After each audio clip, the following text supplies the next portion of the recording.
Theorizing about games has become quite polarizing ever since the advent of the Freddy of Fazbear. When I listen to a theory, I'm just expecting it to point out some details I hadn't noticed in a game I like, and make a fun little fanfic to connect those puzzle pieces together. But I get why some people are dissatisfied with that style of theorizing, and value the believability of the prediction more than the fun of the connections. You're getting stuck in the weeds, that wouldn't make a good story, that part doesn't mean anything, it's just a mistake, etc, etc. So fine, I'll take the excuse to think about a game I love some more, and try a different approach to figuring out Deltarune. Let's predict the story not through Chekhov's guns, Occam's razors, and Four's shadows. Instead, I'll show you the real value of high school English class and predict the story by analyzing its themes.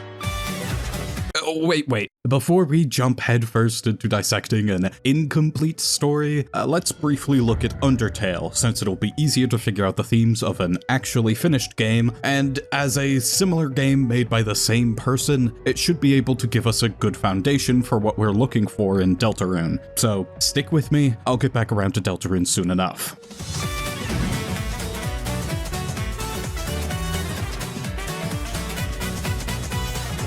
Undertale is about kindness, but it's not as simple as just be nice to people. Stories that boil down their message so blatantly tend to fail at teaching that message, because people brush them off as preachy or basic, especially with themes of kindness, since most people default to being nice anyway. So Undertale instead forces you to experience its meaning directly and challenges you to practice it by putting you in a scenario where you won't think to be kind by default. An RPG. Will you be nice to characters in a video game who aren't real people? What about those random, unimportant monsters you fight? Your experience with RPGs has likely conditioned you to think that killing basic encounters like this is not only an action without consequence, but something you're expected to do a lot. And so Undertale takes these expectations and challenges you to go against them. But the real fun part of this exercise to me is with the boss fights, that each ask you when you choose the easier option of just fighting it out, rather than struggling to be kind. Like, will you put in the effort to find out how to spare somebody when it isn't immediately clear how to? What if that person's antagonistic towards you but doesn't actually harm you?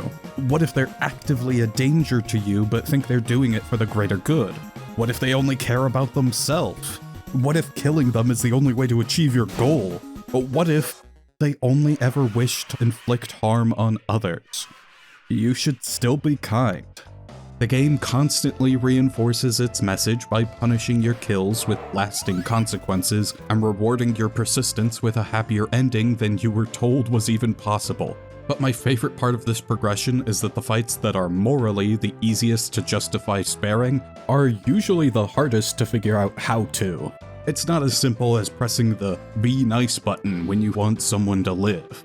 Well, except in the case of Toriel, I guess. But you still have to prove that you're willing to go out of your way to use kindness. So each boss fight progresses from how do I spare this person I want to spare to should I spare this person I know how to spare.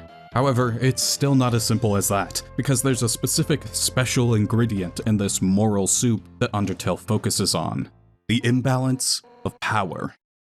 For a long time, I felt like Undertale had a pretty clear message that was perhaps a bit extreme at times to get its point across. Like, realistically, you probably shouldn't try to be buddy pals with someone actively trying to kill you in real life.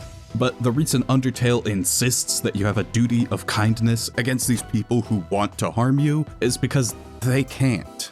And I mean this literally, as in you, as a real human being, can't be physically harmed by a video game. What they do to you doesn't matter, but what you do to them does. So what it's really asking you is, will you still show compassion to people, still choose to do the right thing when you hold all of the power in the situation? Which is a much more important and relevant message to today than just be nice to people. Okay, but how do I know that this is supposed to apply to real life, besides just the obvious concept of stories teach you lessons about life? For all we know, maybe Undertale is just trying to tell us that killing things in games is bad. But I don't think so. Mainly because that'd be a stupid message, but also because Undertale employs a strategy of layering multiple representations of one idea to build a connection all the way from Undertale's world to ours.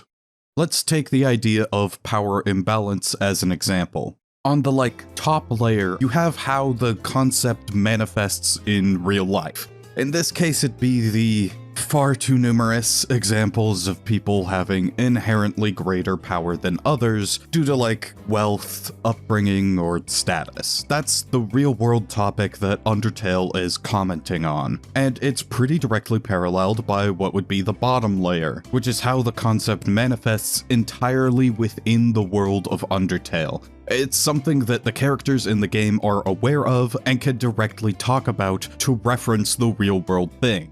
For power imbalance, that's Undertale's idea that humans are inherently stronger than monsters. These two layers represent the same idea, one person having more power than the other. And so how Undertale treats the imbalance of humans versus monsters is also the same message it intends to apply to the imbalance of people in real life.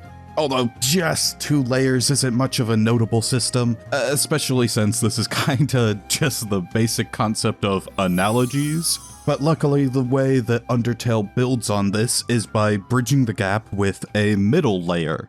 The bridge, I guess.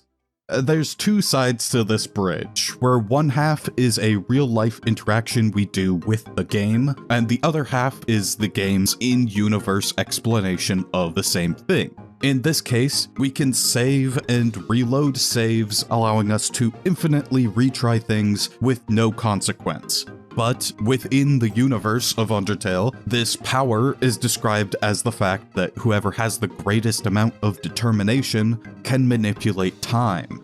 These both represent the same exact thing, but because there's an in-game explanation for it, it allows for situations where, Flowey or Sans can directly comment on the real power we hold. It makes it feel like they know our true position as a person playing a game, which, when used in moderation, has a lasting impact for communicating the intended message to us.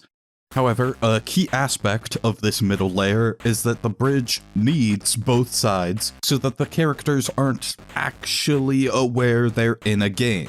Yes, there are very literal fourth wall breaks in Undertale, and giving video game concepts in-universe parallels to be discussed by characters in the game makes it really hard to distinguish if that character actually knows that they're in a game or not. But this distinction is important because knowing that there is someone with far more power than you is very different than knowing that your entire world is a program on someone's computer. This ties back to the issue that a story's moral will be ignored if it seems too obvious. Undertale is very concerned about the effectiveness and communication of its message. If all monsters in Undertale walked around saying, "You, the gamer playing this on your PC, should have considered your actions against these video game characters more carefully," it'd be so annoying that you refuse to take in the moral being taught to you. On top of that, a world full of characters who know and acknowledge that nothing in their life is real won't make you feel like your cruelty towards them actually matters. The commitment to having in-universe explanations for things allows for the characters to feel like their world is real and your actions in it are meaningful. That's why the grounded bottom layer of this analogy needs to exist at all.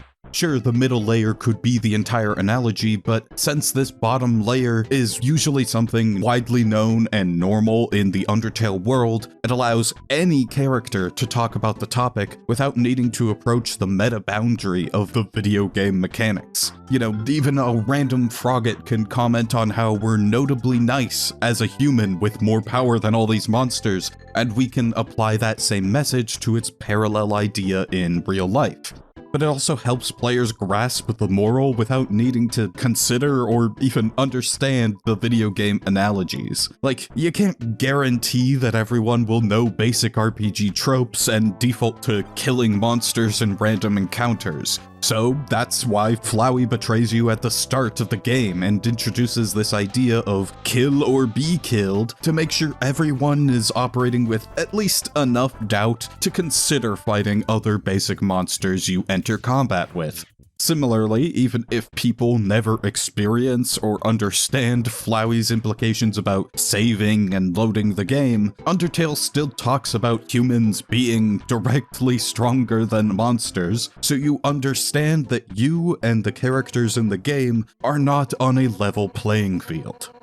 Last thing I want to talk about with Undertale is the moment when you stop treating the game as a real world, completely deny the morals trying to be taught to you, and push Undertale's rules until they snap.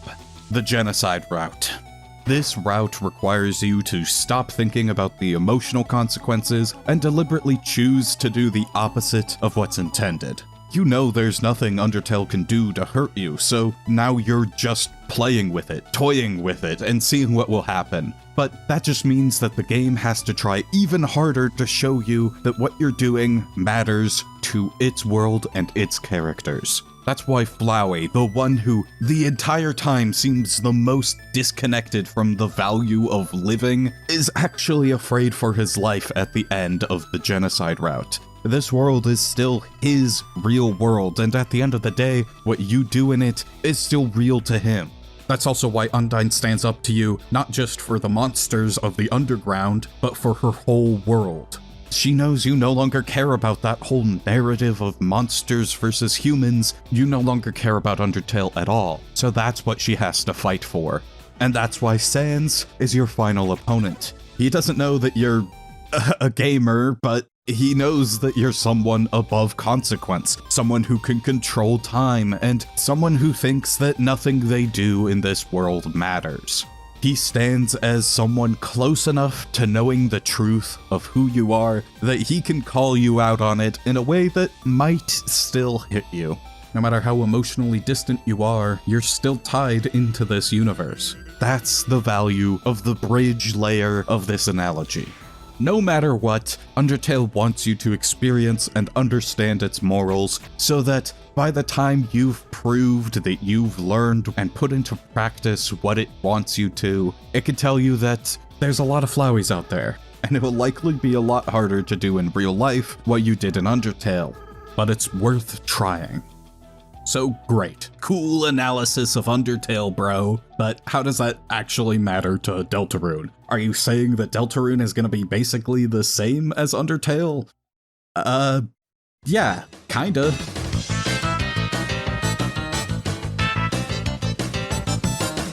Deltarune is a parallel story to Undertale written by the same person, so it makes sense that it'd have similar themes. And not to get to my personal friend Toby Fox here, but Undertale was seemingly made as a compromised vision of Deltarune because Deltarune was too big for a first game. So it's not a stretch to imagine that the main message and themes of Undertale were also just downscaled versions of the themes of Deltarune.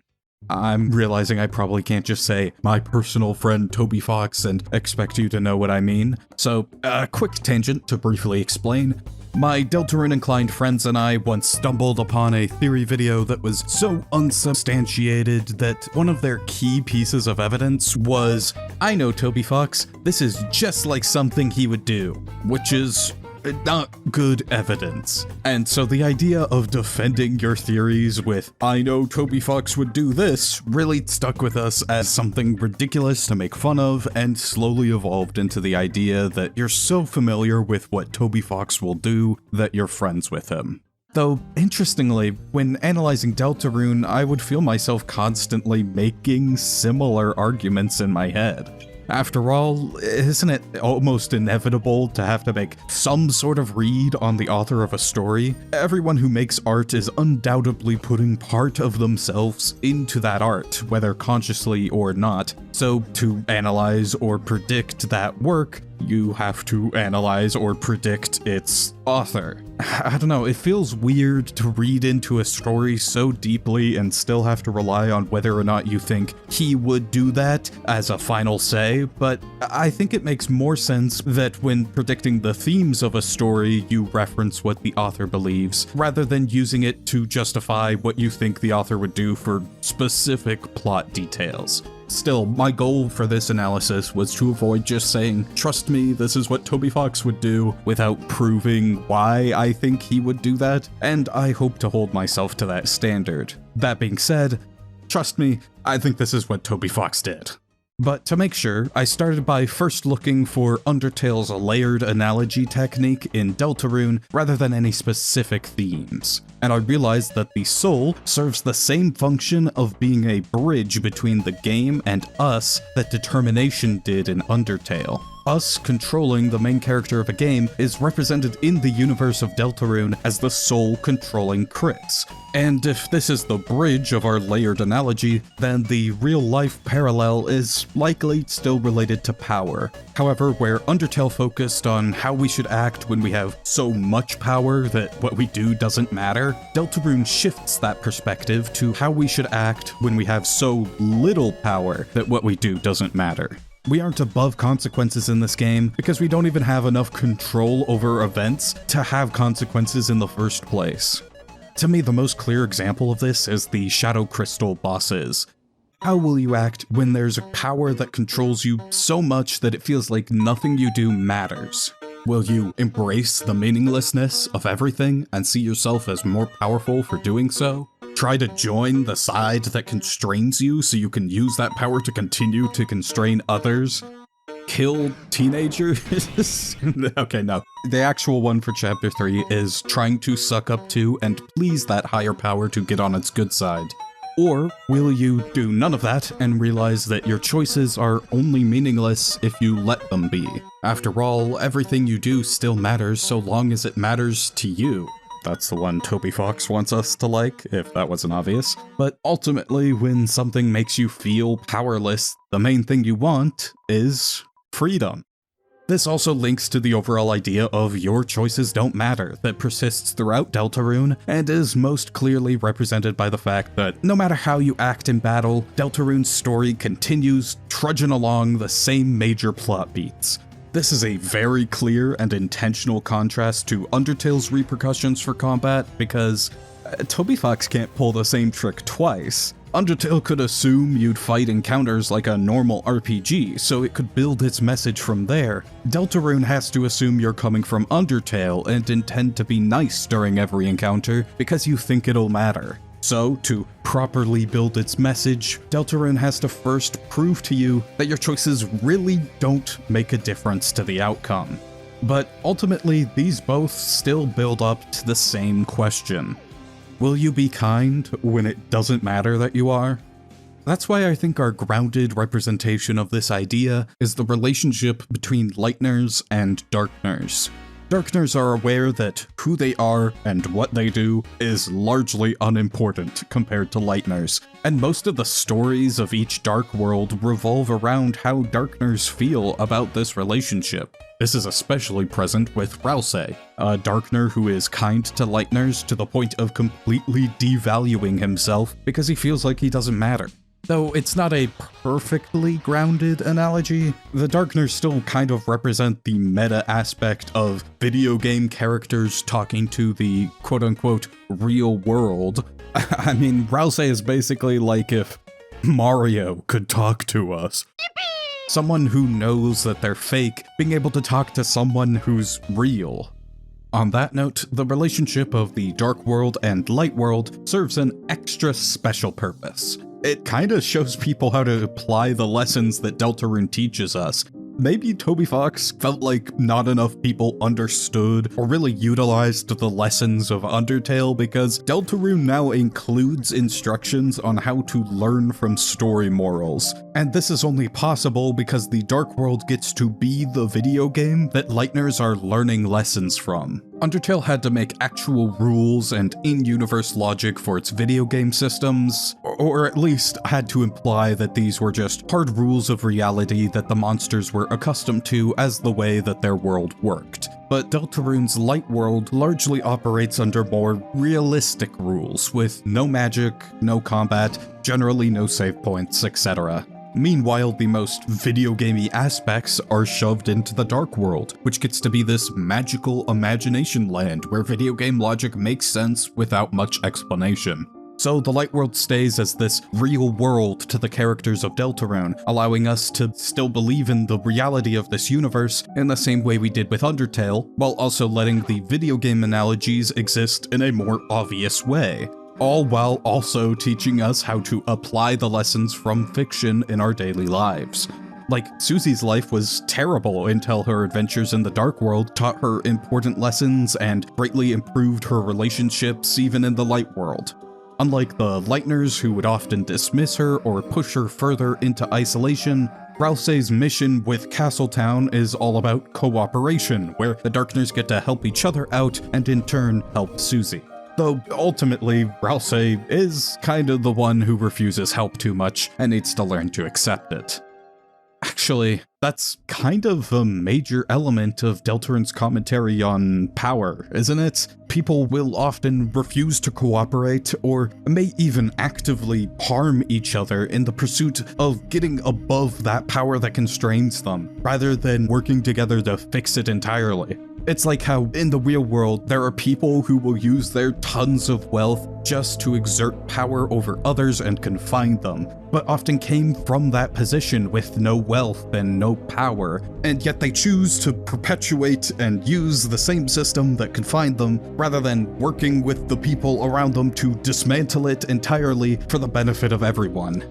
Or, as a better example, it's like a bucket with crustaceans in it.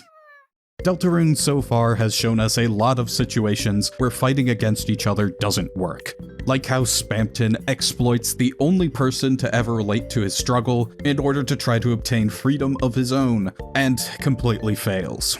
Or even more obviously, King tries to fight against the Lightners, but the rest of the Darkners working together are more powerful than he is alone. But there's one example of this that we haven't seen fully play out yet. The central dynamic between Chris and the Soul is another situation where people who both feel powerless to change fate are fighting against each other. Chris fights us instead of working together to defy the prophecy, which is presumably our shared goal. But that means that I feel pretty confident in saying that by the end, we'll start working with Chris, and that the real point of Deltarune is that we need to work together as individuals to overthrow the systems that control us, just like apes. Which, again, not to rely on my personal connection with Toby Fox too much, but I feel like that type of theming fits pretty well with his other beliefs that are conveyed more obviously in Deltarune and Undertale. Though there's a couple other actual story predictions we can infer from this. For one, I feel like it makes the most sense for Deltarune to actually only have one ending. A truly controversial stance, I'm aware. It's fun to imagine how the idea of one ending could be a misdirection, or how the weird route could work around that, but at least under this interpretation that Deltarune's message is you need to work together and be kind even when you don't think it'll matter, I feel like there's not room for multiple endings. The moment you know that there are consequences and a different result, it changes from you being nice for the sake of being nice into you being nice for the sake of a better outcome. I think the point here is for us to not worry about potential rewards for our actions and instead put inherent value in the idea of kindness on its own. When Toby Fox says there's something more important than reaching the end, I think that's very blatantly telling us that one of the major themes of the game is even when it feels like your actions can't change fate, they still matter to those around you. Though almost in conflict with that idea, I also feel like it's quite likely that if the goal of Deltarune is for those being constrained to cooperate, then Ralsei's plan of recruiting all the Darkners to divert the prophecy likely will work. Perhaps that means that there is only one ending, but that ending is to defy the prophecy by working together. And I know that would basically be the real treasure was friendship story, but hey, Undertale literally ends with a power of friendship moment. We're not looking for revolutionary new morals here, just clever ways to teach them. Though you might have noticed something important I've been ignoring so far. I said that Deltarune's commentary on power is directly about the real-world scenario where a single individual is using their greater power to constrain others. But Undertale was already about that individual with power and how they shouldn't misuse it. So, for Deltarune to be a story focused on individuals working together, it had to make sure that its overarching controlling force was not a single person, but a literal force. Fate.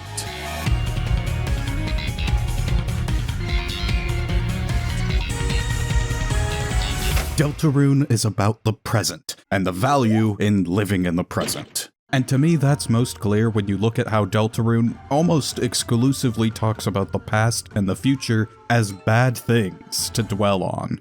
Let's start with the past. The past can often seem better than the struggles of today, rose-tinted glasses and whatnot, and that can make it hard to let go and move on. But Deltarune shows us how clinging to the past can be detrimental to the present, with one major character, December Holiday.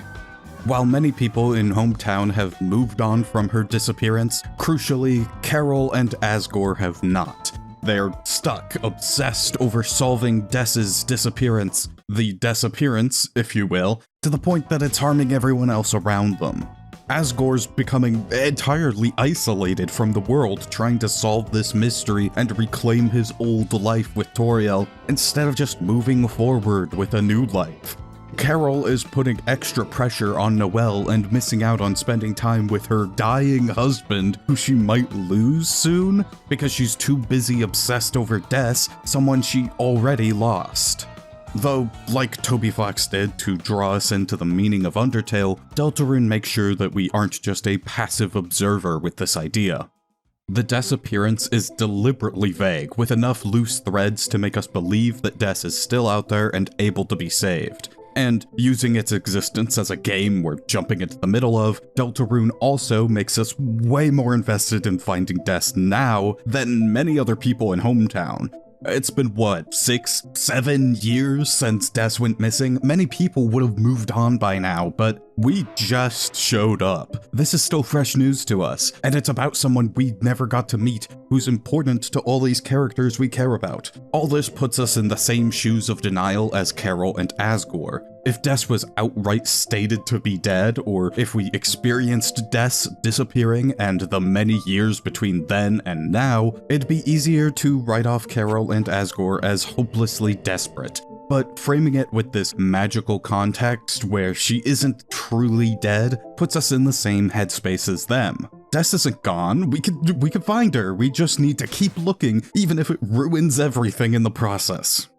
But similarly to why I thought there would only be one ending, I think Des is unrecoverable, and we might not even experience any sort of flashback of her being around in her normal life. The idea that we should value what we have instead of fixating on what we lost is most potent if we never get to see what she was like by neither bringing her back later or seeing a flashback of her before. The past has happened, it can't be undone, and we have to move on.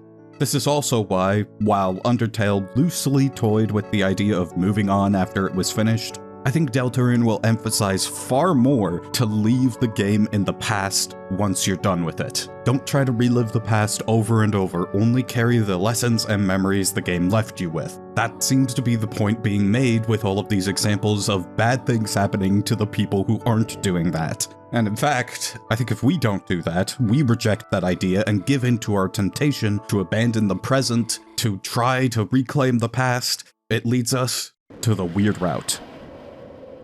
Much like how Undertale's genocide route was caused by the player rejecting the rules and meanings of Undertale, the The weird route requires us to reject the rules and meaning of Deltarune. We refuse to accept that the past is in the past, and we sacrifice everything in the present, skipping many personal scenes, stripping away all personality from one of the major characters, literally removing characters from the story entirely, all to try to reclaim Des and bring back the memories that we can't accept we aren't supposed to see. Though that's only if the goal of the weird route is to find Des. There's a fair argument to be made that the goal is instead to subvert the prophecy and avoid the tragedy at the end of it. But luckily for me, that would still mean that the weird route is about rejecting the intended message of Deltarune, because the prophecy is the other side of this coin. If you live your life fixated on how the past slips away from you, it can feel like you have no control over your own life and your own fate, and that makes the future, the prophecy, seem frightening and inevitable. Ralsei, for example, is terrified by the inevitability of the prophecy and how he's unable to change it. His feelings of worthlessness don't just come from being a Darkner, but from knowing that everything that will happen has already been determined. It ties back to that idea of feeling powerless. Though all of these themes are interlinked, to be fair. The fact that you're unable to hold on to the past makes you feel like you have no control over your fate, and that makes you feel like you can't change the future either. But the prophecy seems to be the most direct allegory for this overwhelming force that makes you feel like your choices don't matter. Though I think Deltarune is clearly steering Ralsei and us towards the realization that he shouldn't be worrying about the end of the prophecy. Gerson, the most obvious, here's all the correct lessons to take away from this game character in Deltarune, is one of the only other characters to directly comment on the idea that the future is set in stone, and his response is to laugh at the whole notion. As I said before, he represents the idea that your choices do still matter, even if you don't think the end result will change. And it's very much applicable to a feeling of helplessness in the face of your future. Sometimes the power that controls you isn't a person, but instead your own fear. Obviously, we can't know for certain that this is Deltarune's stance until the ending plays out, but I feel like it's a safe bet to say that Deltarune will take the encouraging, hopeful stance that there is meaning and value in how you act now. Even if the past and future feel like they can't be shaped by your actions, now can, and so now should be the most important time to you. Though I could actually see an alternative angle where this whole idea of the future being unchangeable and our actions having no lasting consequences is just a lie that Deltarune wants us to believe.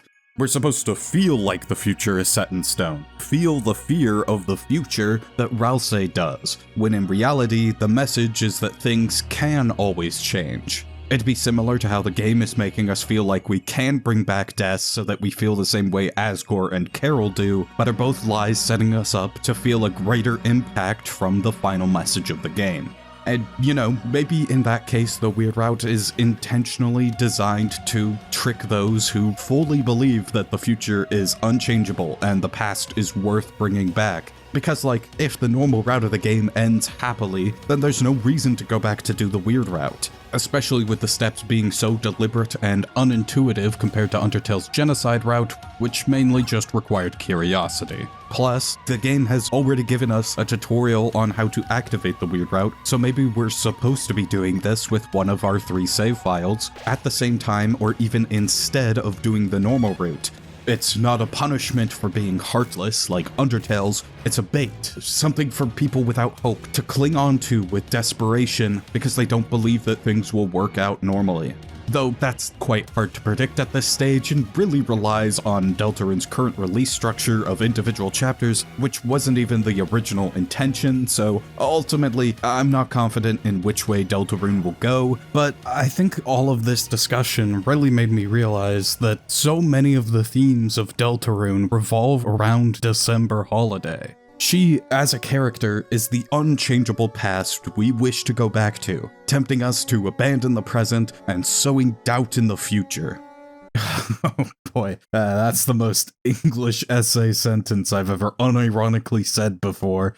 But she is, right? Her disappearance is what makes so many characters fixate on the past to the detriment of their current lives, while also making the future feel all the more set in stone. Which is especially true if she's the knight, because then she's literally ensuring the prophecy happen. You know what? At this point, I think we've examined the overall themes enough. I'm sick of it. I feel like it's about time we hone in on the...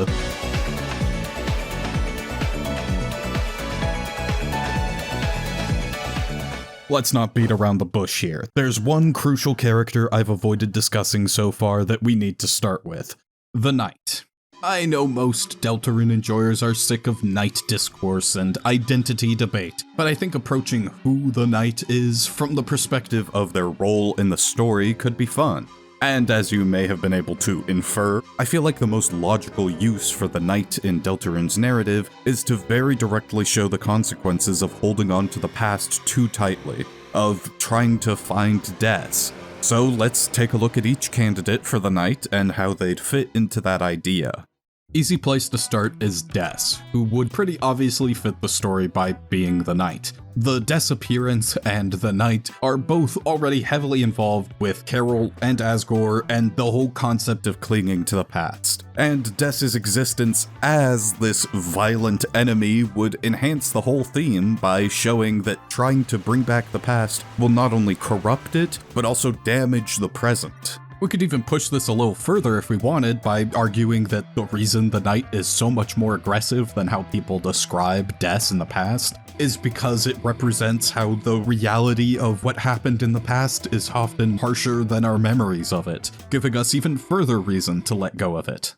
The next most popular option is Carol, and obviously she can work in this role too, as she already represents the destructive nature of clinging to the past. As the knight, she'd just be more of what she already represents. More destructive, more stuck in the past, more bad.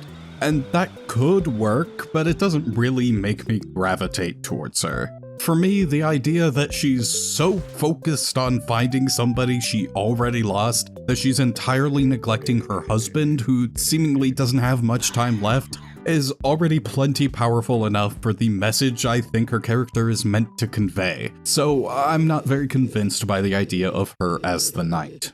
Her husband, Rudy, runs into basically the same issues. I mean, unlike Carol, he doesn't have a clear reason to be the knight right now from our understanding of him, but if he is the knight, he could really only represent the same story concept as Carol, someone obsessed with bringing back the past to the point of destruction. Unless he was only going along with the plan to appease Carol, but that'd just be confusing for a character as important as the knight. Besides, if Rudy was the knight, that'd mean Carol is working with him and spending time with him, which would completely undermine the most intense part of her character to me. And lastly, on top of all of that, I think Rudy has a much better role already as the representative of a good relationship with the past. Rudy acknowledges that Des existed and that she disappeared, but he still lives a normal life in the present. That's kinda also how I feel about the hot new knight candidate gaining traction lately, as long as lately means a few months ago, Asriel. And actually, fun fact, thinking about the story role of Asriel as the knight was kinda the first thing I did in terms of analyzing Deltarune's possible story. Asriel Knight is such a fascinating theory to me because, frankly, I don't believe it at all. And yet, it kept popping up over and over, so I finally decided, fine, let's assume Asriel definitively is the knight. Would I like how that changes the story? No. The only role I could see Asriel serving is, yet again, another person being obsessed with finding Des like Carol and Asgore. His only motivation would be to get back his possibly girlfriend, and I don't think we need a third version of that type of character, especially since, much like with Rudy, I think he has much more compelling options for his role in the story. There are two major outcomes I could see for Asriel. First is that he's already moved on from Des. This means that when he returns to hometown, he'll see how the disappearance is ruining the lives of Asgore and Carol, and act as a wake-up call for them, making them realize that it's better to move on. The second option is that Asriel went to college to avoid confronting his feelings about the disappearance. And in that case, returning to hometown will force him to address his emotions and learn how to properly move on. This would let him serve as a third showcase of what not to do, while still being distinctly different from Asgore and Carol. But okay, clearly any person who is the knight would just be another version of Carol or Asgore, so we're not making great progress on that front. But there's one last option for the knight that's less popular based on evidence alone, but very fun to explore the story significance of. No, it's not Papyrus, he doesn't exist. It's Chris, / the vessel, / Chris's knife or something like that. The idea that the knight is a reflection of Chris in some symbolic way. The knight mirrors a lot of the mannerisms of Chris, but there's not much of an evidence-based conclusion to come from that. After all, the knight can't be Chris. Chris is right there. But in thinking about how the story would be affected if this were true, I think I've realized why the knight is so similar to Chris. I can't definitively answer the question of who the knight is, but I don't really want to anymore, because I'm certain of what the knight is. The knight is Des's disappearance. It's the past itself, a representation of this key event that continues to echo its repercussions to today. It's the destruction that comes from Asgore and Carol trying to revive the past, and it ensures that the prophecy will come to pass, just as failing to keep hold of what you've lost will make you feel like the future is out of your control. That's also why the knight looks like Des but acts like Chris. It's the two halves of the disappearance. Des is the one who disappeared, and Chris caused it. Okay, we should probably talk about Chris now, huh? Somehow throughout this whole analysis, Chris has only ever been mentioned as the person we control. And for as much as Susie has been forcibly stealing the spotlight of protagonist, Chris is still the main character, so they obviously have to tie into the major themes of the game, right? Well, there is the soul directly controlling Chris, which is a major part of the whole theme of power over others, and the fact that each save point fills us with power is probably related to that too. But we're building a narrative here, not a sound argument, so let's release the shackles of sanity for a second and get a little more speculative. There are quite a few implications that Chris has a past they don't like. On the weird route, the dialogue before the Shadow Mantle fight implies that Chris may enjoy violence to some degree, as if the fact that they have their own personal knife with them at all times didn't suggest that already. And the egg room from Chapter 4 seems to be our first glimpse into Chris's struggles, where it further supports the notion that they had a violent past. And yes, I think that violence may be related to Des going missing. But also, since this is therapy, it implies that Chris has actively tried to move on from that. In this way, Chris represents a different spin on the way fate controls us. They're someone who has no desire to hold on to the past, and yet they're forcibly bound by their past mistakes, by a promise made out of guilt to help find Des and atone for their part in her disappearance. Maybe this promise is why the soul controls them, or maybe the soul was a separate action. Either way, Chris no longer has control over their present. The soul dictates many of their actions, and everything they do without the soul is in service to the promise, the power of the past. Chris needs to learn the same lesson as Asgore and Carol. What you do now matters more than what has already happened or what may happen in the future. That is the major story of Deltarune. And, you know, I feel like that focus on enjoying now will also shape the arcs of our other main characters. Ralsei needs to learn to enjoy the time he has now rather than focusing on the future, and in doing so, he'll be able to be himself more.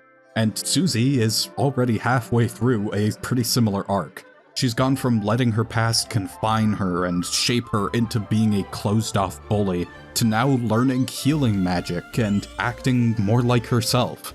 And hey, that was also helped by Gerson, who was like the representative of what your relationship with the future should be. He's managed to not only showcase the correct response to fear of the future, but also help other characters find the correct response to the guilt of the past. Golly, do you think Gerson is a stand-in for Toby Fox's ideals or something?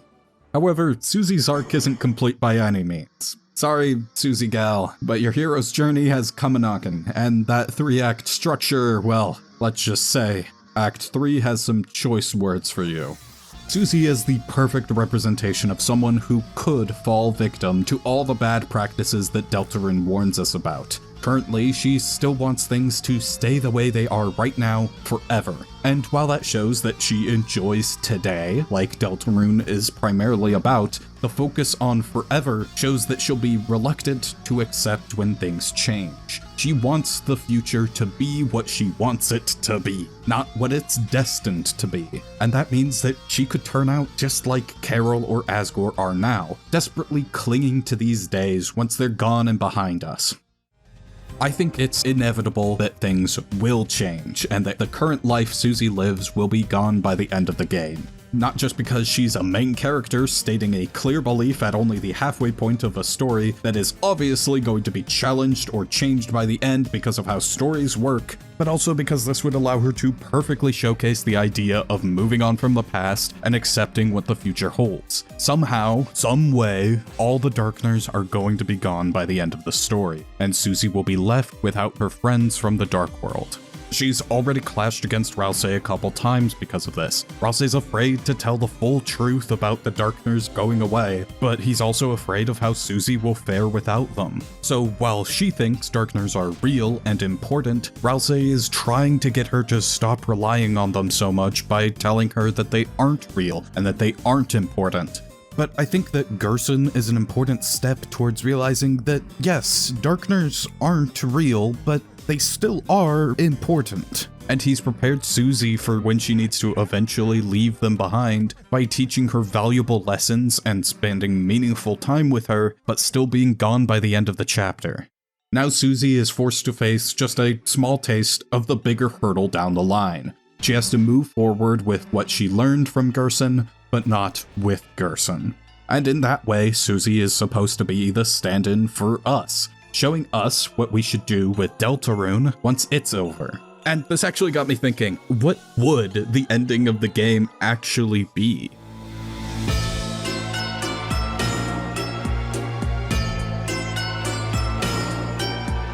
What happens at the end of the prophecy? Well, if these themes I've identified truly are the important takeaways from Deltarune, then the prophecy has to be that we seal away the Dark Worlds forever. Whether that's by specifically sealing Castletown's Dark Fountain, which gets rid of Dark Worlds entirely as a concept, or just cutting off access to the Dark Worlds from the Light World, it's gonna happen. Obviously, that would justify what I assume to be the conclusion of Susie's arc, but I think it also just makes sense as a tie-in with the overall themes of letting go of the past. The only issue is that it doesn't exactly leave room for a message about the fear of the future. So, an alternative option is that sealing the Dark Worlds is the option we take to avoid the final prophecy. You know, the final prophecy is somebody dies or the whole world is bad or something, and we willingly choose to seal the Dark Worlds in order to avoid that. This would reinforce that moving on from the past is good, and that the future is not as unchangeable as we think. However, there's a second wrench in this idea. The prophecy itself is an analogy for the code of the game, determining everything that can and will happen. So wouldn't it kind of be impossible to break free from the code of a game while still being in the game? Even if we subvert the prophecy at the end, the characters are still bound by the limitations of being a game. Oh god, a third wrench! It's implied that the angel is banished before the end of the prophecy takes place, and it seems really likely that the angel is the soul, which is us, the player of the video game. So are we banished before the end of the story? Well, that'd be the only way to avoid the prophecy, wouldn't it? For fictional characters who are bound by the story that was pre-written, to truly be free from that story, they have to exist as only ideas in our head. I think that could also relate to the Weird Route being about us refusing to let go. Noelle is directly compared to being an angel in the Weird Route, so maybe the goal is to force her to be banished instead of us as a false sacrifice, so that we can still experience the end of the game. But by doing so, we doom the characters to that destined ending of the prophecy. We don't let go of the past, we deny ourselves the enjoyment of the present, and we justify the fear of the future. In that case, when Toby Fox says that there's something more important than reaching the end, he might literally mean it's more important to not reach the end. But that'd be kinda crazy, right? Yeah, look, I don't mean to suggest that I'm confident in that as an outcome, or that I would even want it, necessarily. I've had so many ideas that are contradictory or out of the blue, but that's the fun part, right? Just playing around with various concepts with no restrictions on what's reasonable. In fact, there's plenty of questions that I'm still a little obsessed with trying to solve, but just haven't found a good answer to yet. Like, is it important that Birdly is a gamer in this world where being a video game is tied into so many big themes? Or how does Toriel's budding relationship with Sans tie into the overall theme of moving on from the past? Is she moving on too quickly, or is this a good thing? Or, like, Alvin definitely relates to moving on from the past and maybe even the fear of the future, so you could explore a lot of options there. Or for that matter, why are there so many religious analogies in Deltarune when Chapter 4, the chapter entirely dedicated to it, did not make any commentary on real-world religions at all? Is all the religious stuff truly just to explain a lot of the video game logic of the player's involvement in the game? I don't know, but my favorite part of doing this is that I've realized it doesn't matter. Nobody's forcing you to actually figure out what the author of a story meant by each word they wrote. Who knows if Toby Fox meant any of the things I've talked about? But that shouldn't stop you from analyzing a work for any meaning you think might be there and enjoying what you find. Literary analysis always seems like this lame, stuck-up thing, and game theory style theorizing seems like this lazy excuse for clicks, with no regard for making a good story. But coming up with ideas based on story themes rather than puzzle pieces doesn't automatically make the conclusions better, it's just a different approach. In the end, they're just both fun ways to think about a thing you love. So while this video was only, however long it ends up being, that doesn't mean this has to be the end of your Deltarune pondering. Analyzing something you enjoy is loads of fun, and as Deltarune might be telling us, you should carry those thoughts with you, even when the game is behind you. Which, I mean, it isn't. Chapter 5's coming out any day now, but, you know, that's the idea.